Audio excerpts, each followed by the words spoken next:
Olá a todos, muito bem-vindo aos nossos tutoriais do terceiro trimestre, Profetas Menores do Antigo Testamento.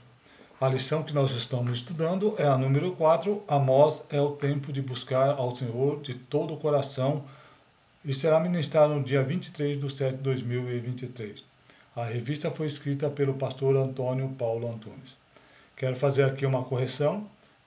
Na parte número 2, no tópico número 2, eu disse que aguardo todos no número 3 e estava escrito Joel para hoje.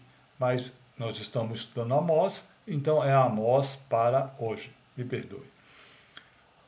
Prosseguindo, o autor diz que o fato de Amós interceder pelo povo se tornou complacente com o pecado, e o fato da injustiça permear todas as camadas da sociedade de sua época e especialmente os mais vulneráveis, e o fez calar mediante que cometiam contra Deus. Amós não deixou de cumprir o seu ministério e anunciar o eminente juízo de Deus como forma de disciplinar o povo de Israel. No tópico 3, no item 3.1, privilégio e responsabilidade. O autor diz que o fato de Israel ser o povo escolhido trazia a falsa segurança de que estavam isentos do julgamento de Deus. O profeta Amós confrontou com tal pensamento e entendesse que tal privilégio imputava-lhe grande responsabilidade. Amós 3:2. De todas as famílias da terra, só a vós vos tenho conhecido, portanto eu vos punirei por todas as vossas iniquidades. O amor de Deus também se manifesta em julgamento e disciplina sobre aqueles que insistem em viver à margem de seus pecados. Uma vez que experimentaram uma vida de devoção e comunhão com Ele. O autor cita o escritor J.A. Montier, que afirmou: o destaque particular de Amós é o seguinte: quanto mais perto de Deus se encontra, mais próximo o juízo e mais certo ao julgamento, por causa do privilégio de serem salvos, mas não será exigido daqueles que mais receberam. Quanto maior a luz, maior o risco. Aí, no tópico do comentarista, o autor cita aqui o evangelista Valdelon Ferreira Brandão, revista Betel, segundo trimestre, 1994, página 19. O comentarista descreve um pecado indesculpável de Israel, o pecado contra a revelação.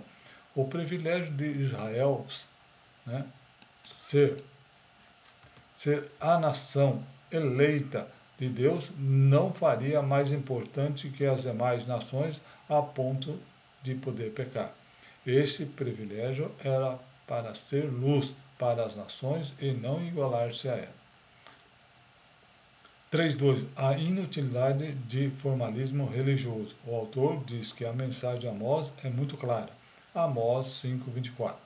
Corra, porém, o juízo com as águas e a justiça com um ribeiro impetuoso. O autor comenta que o formalismo religioso e o cerimonialismo nada representam diante de Deus, se não estiver acompanhado de atitudes que demonstram o amor e o cuidado de Deus pelos homens. A indiferença mediante aos que estão em situação de desamparo ou abandono depõe contra ela, ainda que tenha excelentes e elaboradas programações. E o autor conclui que o ativismo no calendário não pode e não deve substituir o socorro aos aflitos e desvalido onde que esteja. O comentarista cita aqui, o autor cita, né, R.L. Chaplin, que diz: o comentarista diz que, em contraste com a religião vazia, temos a verdadeira religião, que se manifesta por meio da justiça, que é como o riacho descendo pelas faldas dos montes, e também a retidão, que é como a torrente que flui de forma perene.